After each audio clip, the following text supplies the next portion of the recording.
Hello champion, welcome to my YouTube channel Edu Enrichment। आज आम 2023 मसीहा आदर्श एग्जाम मैथ क्वेश्चन डिस्कसन करवा। ठीक अच्छे। अच्छा, फास्ट क्वेश्चन देखा। फास्ट क्वेश्चन देला 5 अंक विशिष्ट बृहत्तम संख्या एवं 6 अंक विशिष्ट क्षुद्रतम संख्यार अंतर केते। अंतर माने कौन? फेड़ाणफल। अच्छा, जदि आम नवा आग 6 अंक विशिष्ट क्षुद्रतम संख्या माने कौन ना 1 रे 5टा 0 2 3 4 5 देखो 6 अंक हो गला।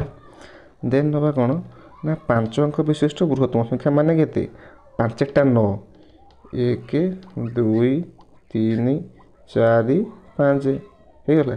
अंतर कहले कौन? फेड़ाण। अच्छा, तुम समस्त फेड़ाण आसे। अच्छा, 0 रु 9 जीव कि जीवन तो एपट नवा 1 तो ये के 10 10 रु 9 गले के 1 एपट के रहा 0 सॉरी 9 9 रु 9 गले 0 9 रु 9 गले 0 9 रु 9 गले 0 9 रु 9 गले 0 ये तो अलरेडी 0। अच्छा, 1 रो बाँ पटे जिते 0 क्या किसी भैल्यू अच्छी कि तो नहीं, तो आंसर केते है 1। That is option C. ठीक अच्छे। अच्छा, देन नेक्स्ट जीवा 2 नंबर क्वेश्चन को देला 28 रो केतोटी गुण नियोग अच्छी। अच्छा, गुण नियोग कहले कौन माने क्यों दुईटा संख्या को गुणिले 28 होथिबो। जेमिति कि 1 को जदि मु 28 रे गुणिबी से 28 हम कि नहीं। जदि मु 2 को 14 रे गुणिबी से 28 हम कि नहीं हम। जदि मु 4 को 7 रे गुणिबी से 28 हम कि नहीं हम। तो आउ कि देखो जब तुम भाव 5 को पणिकार कौटे 28 अच्छी नहीं, 6 को पणिकार कौटे 28 अच्छी नहीं। तो एतिकिटा संख्या को जदि मु गुणिबी से 28 हम।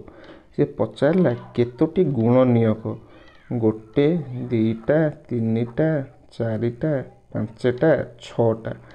तो केतोटी गुण नियोग अच्छी ताहा होची केते 6टी। जदि पचार था एठी गुणितक कौन पचार था गुणितक। अच्छा, माने गुणितक कहले कौन ना आमे 28 को कहा सह गुणी पारिबा।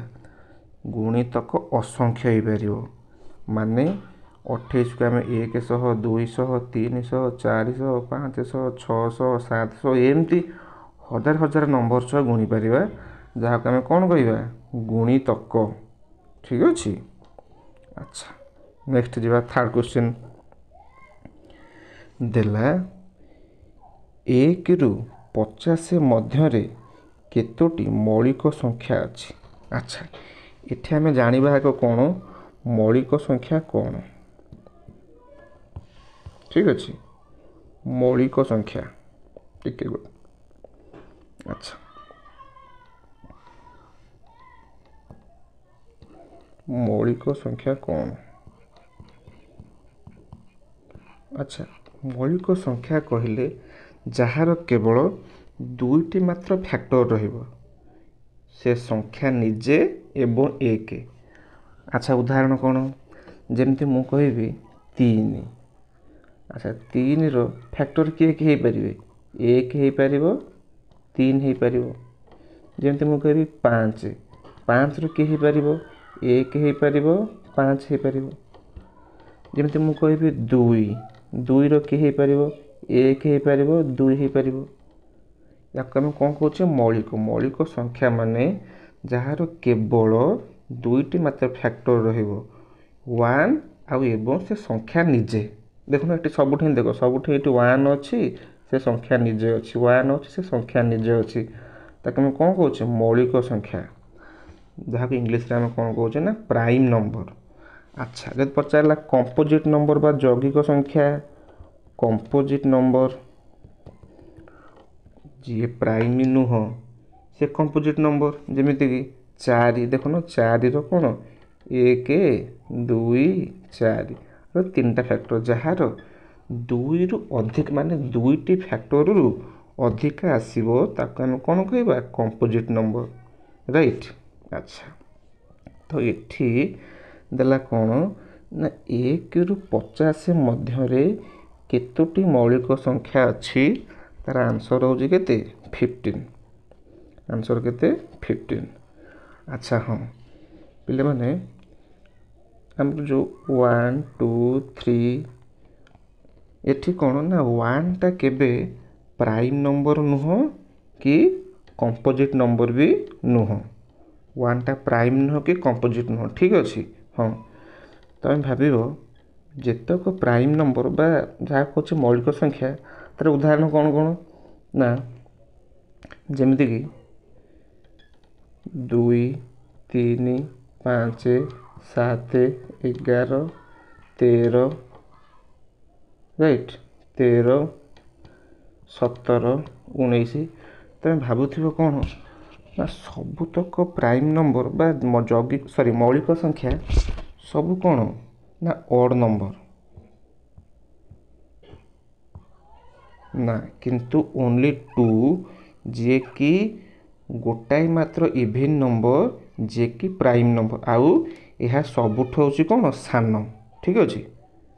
ଛାଡ଼ ଏତେ କଥା ନାହିଁ ତ ଆନ୍ସର ଏଠି କେତେ ହେଲା ନା 1ରୁ 50 ମଧ୍ୟରେ କେତୋଟି ମୌଳିକ ସଂଖ୍ୟା ଅଛି ଦ୍ୟାଟ୍ ଇଜ୍ 15ଟି ସଂଖ୍ୟା। ହଁ ଯଦି ପଚାରିଲା ଆମକୁ ନେକ୍ସଟ କେଉଁ ଏକ୍ଜାମରେ 50ରୁ 100 ଭିତରେ କେତୋଟି ମୌଳିକ ସଂଖ୍ୟା ଅଛି ଦ୍ୟାଟ୍ ଇଜ୍ କେତେ 10ଟା ଠିକ୍ ଅଛି। ଦେନ୍ ଯିବା ନେକ୍ସଟ କ୍ୱେଶ୍ଚନ୍।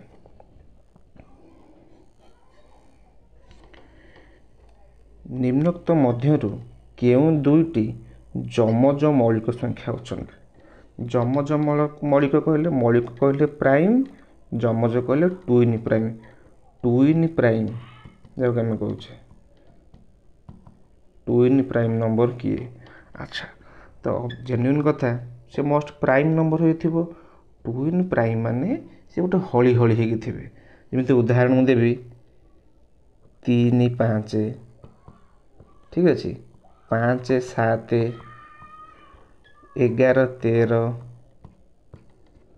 ମାନେ କ'ଣ ଦେଖ 3 ଗୋଟେ ପ୍ରାଇମ୍ ନମ୍ବର 5 ଗୋଟେ ପ୍ରାଇମ୍ ନମ୍ବର 5 ଗୋଟେ ପ୍ରାଇମ୍ ନମ୍ବର 7 ଗୋଟେ ପ୍ରାଇମ୍ ନମ୍ବର 11 ଗୋଟେ ପ୍ରାଇମ୍ ନମ୍ବର 13 ଗୋଟେ ପ୍ରାଇମ୍ ନମ୍ବର କିନ୍ତୁ ଦେଖ ୟାଙ୍କ ଭିତରେ ଗ୍ୟାପ୍ କେତେ 2 ରହୁନି ଦେଖୁନ 3ରୁ 5 ଭିତରେ ଗ୍ୟାପ୍ 2 5ରୁ 7 ଭିତରେ ଗ୍ୟାପ୍ 2 11ରୁ 13 ଭିତରେ ଗ୍ୟାପ୍ 2 ମାନେ କ'ଣ ଯମଜ ମୌଳିକ କ'ଣ ନା ସେ ଯୋଡ଼େ ନମ୍ବର ପ୍ରାଇମ୍ ନମ୍ବର ହେଇଥିବେ ଏବଂ ତାଙ୍କ ଭିତରେ 2 ଗ୍ୟାପ୍ ଥବ। ଇଏ ଗୋଟେ କଣ୍ଡିସନ୍। ତାକୁ ଅଲଗା ୱେରେ କ'ଣ କହିଲେ ହେବ ନା ପ୍ରାଇମ୍ ନମ୍ବର ହଳି ହେଇକି ଥିବେ ତାଙ୍କ ଭିତରେ କେବଳ ଗୋଟିଏ ଥିବ କ'ଣ ନା କମ୍ପୋଜିଟ୍ ନମ୍ବର। ଦେଖୁନ ଯଦି ମୁଁ ଲେଖିବି 3 5 ୟାଙ୍କ ଭିତରେ ସଂଖ୍ୟା ରହିଗଲା କିଏ 4 ମୋତେ କହୁନ 4ଟା ପ୍ରାଇମ୍ ନା କମ୍ପୋଜିଟ୍? ଜେନ୍ୟୁନ୍ କଥା କମ୍ପୋଜିଟ୍ ନମ୍ବର। ମୁଁ ଯଦି କହିବି 11 13 ଆ ଭିତରେ କିଏ ରହିଗଲା 12 12ଟା ଗୋଟେ ତୁମେ ଜାଣିଛ ନା 12ର 2ରୁ ଅଧିକ ଫ୍ୟାକ୍ଟର ଅଛି ଇଏ ଗୋଟେ କମ୍ପୋଜିଟ୍ ନମ୍ବର ହେଲା ନାହିଁ। ତ ଏଠି ପଚାରିଲା ଆମକୁ ନିମ୍ନୋକ୍ତ ମଧ୍ୟରୁ କେଉଁ ଦୁଇଟି ଯମଜ ମୌଳିକ ସଂଖ୍ୟା ଅଟନ୍ତି ମାନେ କ'ଣ ଯାହା ଭିତରେ ଆମେ କ'ଣ ପଢ଼ିଲେ ଏବେ ନା 2 ଗ୍ୟାପ୍ ଥିବ। ଦେଖୁନ 5ରୁ 11 ଭିତରେ 2 ଗ୍ୟାପ୍ ଅଛି କି ନା ଇଏ ହେବନି। 7ରୁ 9 ଭିତରେ 2 ଗ୍ୟାପ୍ ଅଛି ଯେ 9ଟା କ'ଣ ଗୋଟେ ପ୍ରାଇମ୍ ନମ୍ବର ନୁହଁ ଇଏ ତ କେବେ ହେବନି। ତ 3 5 ଦେଖ ଇଏ ହେଉଛି କ'ଣ ଟୁଇନ୍ ପ୍ରାଇମ୍ ନମ୍ବର ବା ଯମଜ ମୌଳିକ ସଂଖ୍ୟା ରାଇଟ୍। ନେକ୍ସଟ କ୍ୱେଶ୍ଚିନ୍ ଯିବା। ଏଇଠି ଦେଖ ଦେଲା ଯେଉଁ କହୁଥିଲି ଗୁଣିତକ 20 ଏବଂ 21ର କେତୋଟି ଗୁଣିତକ ଅଛନ୍ତି? ଯାହାକୁ ଆମେ କହୁଛେ ଗୁଣିତକ କହିଲେ କ'ଣ ମଲ୍ଟିପୁଲ୍ ବହୁତ ମଲ୍ଟିପୁଲ୍ ଅଛନ୍ତି।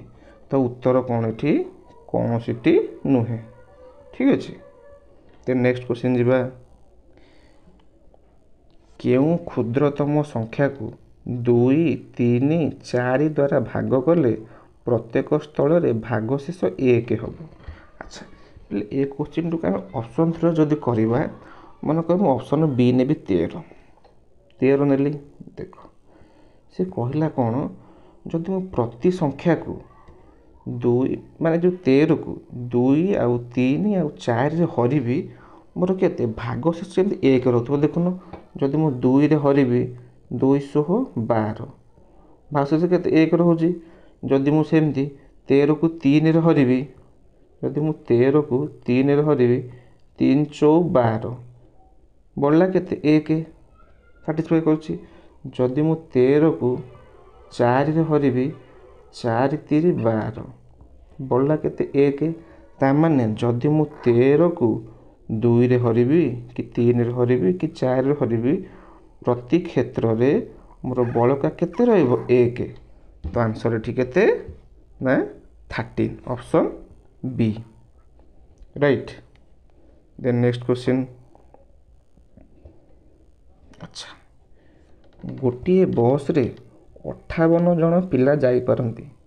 1176 ଜଣ ପିଲା ଯିବା ପାଇଁ କେତୋଟି ବସ୍ ଆମକୁ ଦରକାର? ଆଚ୍ଛା, ମୁଁ ଫାଷ୍ଟ ନର୍ମାଲ୍ କଥା କହୁଛି ଗୋଟେ। ସେ କହିଲା, ମନେକର ବାଇକ୍ ଅଛି, ଗୋଟେ ବାଇକ୍ରେ ମନେକର 2 ଜଣ ପିଲା ଯିବେ। ତମ ଘରେ ଗୋଟେ ବାଇକ୍ ଅଛି, ସେଥିରେ 2 ଜଣ ପିଲା ଯିବେ। 10 ଜଣ ପିଲା ଯିବା ପାଇଁ କେତେଟା ବାଇକ୍ ଦରକାର ହେବ? ତମକୁ ହିସାବ କରି କହିଦେବ 5ଟା ବାଇକ୍ରେ ପଳାଇବେ। କେମିତି ଜାଣିଲେ?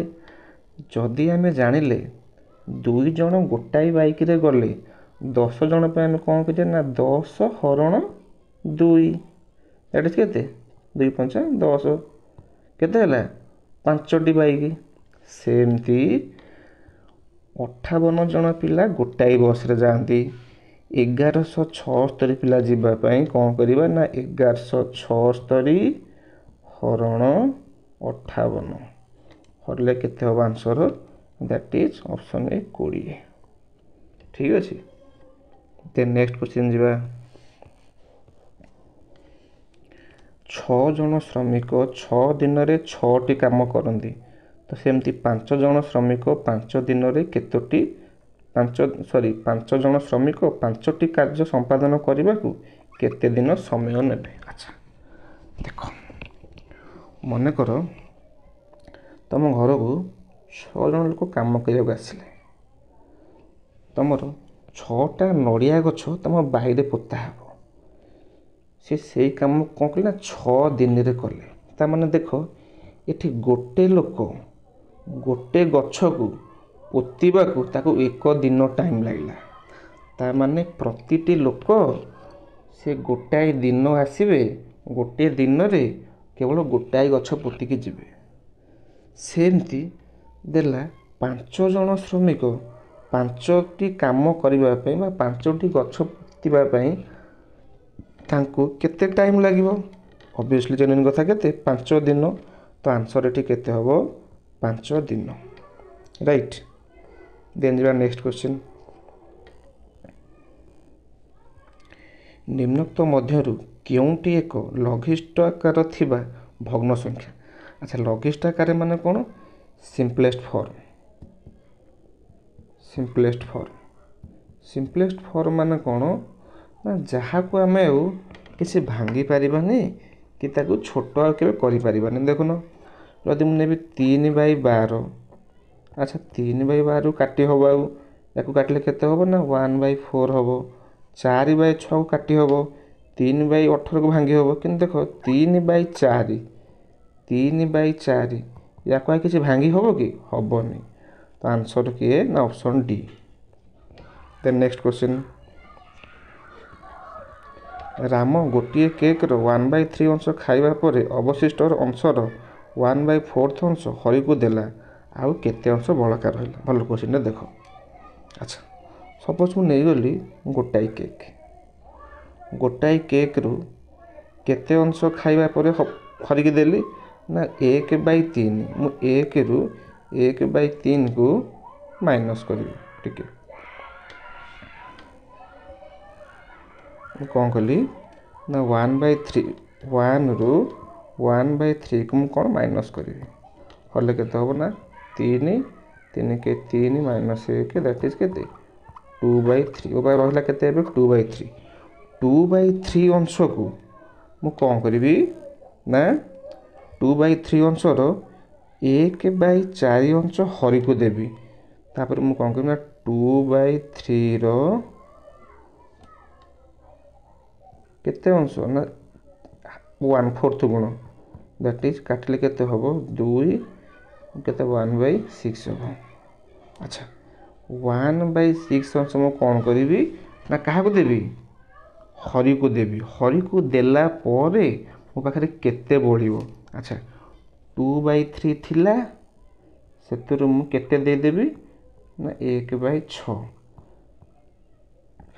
एलसीएम केते 6 हबो 6 को 3 हले 2 2 दुणे 4 माइनस 1 दैट इज केते ना 3 बाई सॉरी सॉरी एटा 12 हबो 3 दुणे 6 सॉरी ठीक अछि 6 अछि 6 दैट इज 3/6 केते हबो काटले 1/2 तो आंसर केते हबो ना ऑप्शन सी दैट इज 1/2 बुझिलो। अच्छा देखो आउथरे कहि दोछि आम पाखे गोटाए केक अच्छे गोटाए केक आम 1/3 अंश कौन कले ना खाइले तो 1 रु 1/3 फेले केते हबो 2/3 हबो 2/3 अंशर 1/4 भाग आम हरि को देले 2/3 रो 1/4 केते हबो ना 1/6 1/6 कले आम हरि को देले तो बळिला केते आम पाखे थिला 2/3 आम पाखे थिला 2/3 देन आमे कौन कले ना केते भाग देले ना 1/4 भाग सॉरी 1/6 भाग कौन कले आम हरि के देले तो बळिला केते आम पाखे ना 3/6 दैट इज केते 1/2 तो आंसर केते 1/2। देन नेक्स्ट क्वेश्चन जीवा निम्नोक्त मध्यरु केउ बृहत्तम भग्न संख्या सॉरी भग्नांश सबुठू लार्जेस्ट फ्रैक्शन आ भितर के केमी जानिबा देखो गोटे भल सटीक टे कहूँ कौन करिवे ना आमे देखो हर रे ये ऑप्शन देखो 1/2 2/3 सॉरी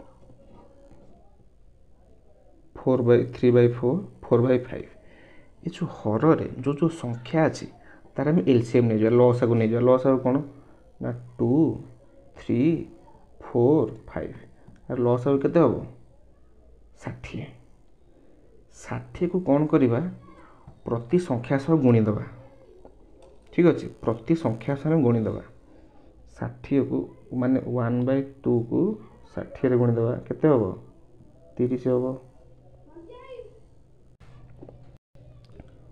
2/3 की 60 रे गुणीदबा केते हम 40 हम 3/4 को 60 रे गुणीदबा केते हम 45 हम देन 4/5 को 60 रे गुणीदबा केते हम 48 देखो ये देला 30 है ये 40 है ये 48 है ये 60 है तो बड़ कोटा ना 3/4 तो आंसर कोटा ना option C that is 3/4। Next question जी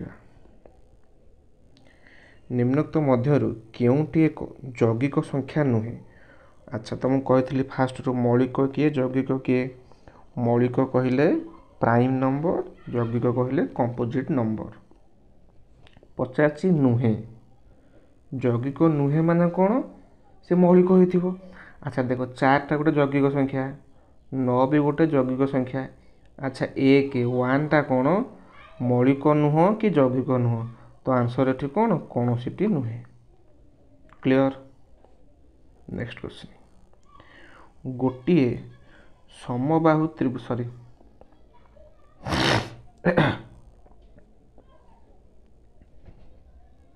ଗୋଟିଏ ସମବାହୁ ତ୍ରିଭୁଜରେ ଅତି ବେଶୀରେ କେତୋଟି ସମକୋଣ ରହିପାରିବ? ହେଲେ ସମକୋଣ କହିଲେ କ'ଣ? ଯାହାର ଗୋଟେ କୋଣ 90 ଡିଗ୍ରୀ। ଆଚ୍ଛା, ଯଦି ମୁଁ ଗୋଟେ ତ୍ରିଭୁଜ କଲି, ତା'ର ଗୋଟେ କୋଣ 90 ଡିଗ୍ରୀ କଲି, ତ ତା'ର ବାହୁ ତ କେବେ ସମାନ ହେଇପାରିବ ନାହିଁ। ତିନି ବାହୁ କେବେ ସମାନ ହେଇପାରିବ କି? ହେଇପାରିବ ନାହିଁ। ତ ଆନ୍ସର୍ କେତେ ହେବ? That is 0, right. ଦେନ୍ ଯିବା ନେକ୍ସଟ କ୍ୱେଶ୍ଚିନ୍ କି 14 ନମ୍ବର। ଇଂରାଜୀ ଅକ୍ଷରରେ ଏଚ୍ର କେତୋଟି ପ୍ରତିସମ? ଆଚ୍ଛା, ଦେଖ ଡ୍ର କଲି ଏଚ୍।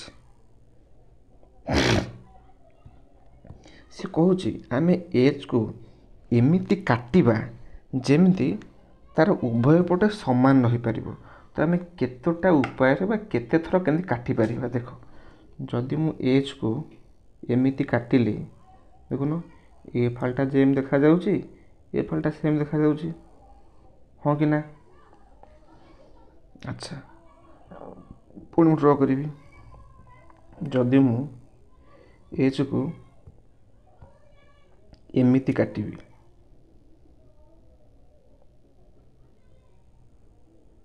ମଝିରୁ କାଟିବି, ଏ ଫାଳଟା ଯେମିତି ରହିଲା, ଏ ଫାଳ ବି ସେମିତି ରହିଲା, ହଁ କି ନା? ତ ଅପସନ୍ ସି, ଦ୍ୟାଟ୍ ଇଜ୍ 2ଟି ପ୍ରତିସମ ଅକ୍ଷ ଅଛି। ଠିକ୍ ଅଛି। ଦେନ୍ ନେକ୍ସଟ ଯିବା।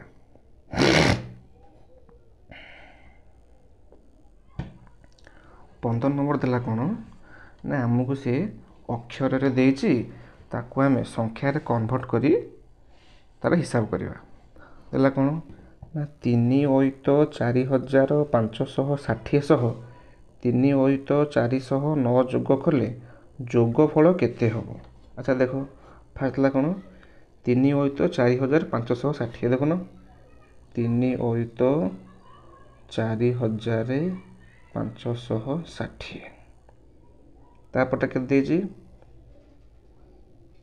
3,04,9, 3,04,9, ଏଠି 0 ପକାଇ ଦିଅ, ଯୋଗ କରିବା। ଯୋଗ କଲେ କେତେ ହେବ?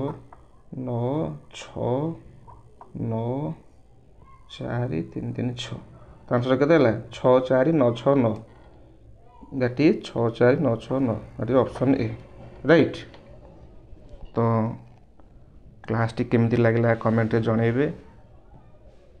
ତ ଆମେ ନେକ୍ସଟ ଇଂଲିଶ କ୍ୱେଶ୍ଚିନ୍ ଆଣିବା। ଯଦି କ୍ଲାସ୍ଟି ଭଲ ଲାଗିଛି, ଲାଇକ୍ ଟିକେ କରିବେ, ସେୟାର କରିବେ, ସବସ୍କ୍ରାଇବ୍ କରିବେ। Thank you. ଜୟ ଜଗନ୍ନାଥ।